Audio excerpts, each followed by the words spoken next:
夏天天氣陰晴不定，忽冷忽熱，真係好容易生病㗎，所以要特別注意保暖，仲要多食生薑添。有句古話叫做冬吃蘿蔔夏吃薑。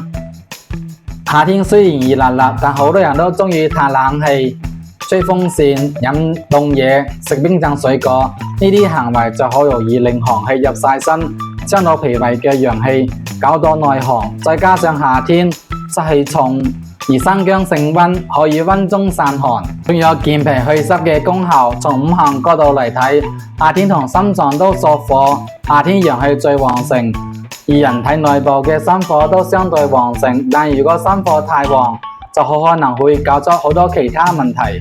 所以夏天食多啲生薑就係身體嘅平衡之道。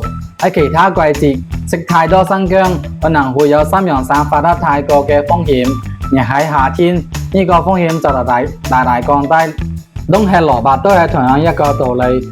冬天凍冰冰，好多陽氣不足嘅病人本身手腳冰冷怕凍，一落冬天仲包得實實，咁反而唔會更容易受寒。但因為冬天好多人會進補，會食到好多肥膩嘢，好易積食，再加上冬天凍，少咗好多戶外活動，消化功能相對會弱啲。而蘿蔔有下氣寬中嘅功效，幫到消化。從五行角度嚟睇，冬天係腎臟最旺盛嘅時候，腎主胰臟，腎主收藏。但係如果收藏太過旺盛，可能會搞到大便唔夠暢順，咁就唔健康啦。而蘿蔔可以幫手通便，呢個就係身體嘅平衡之道。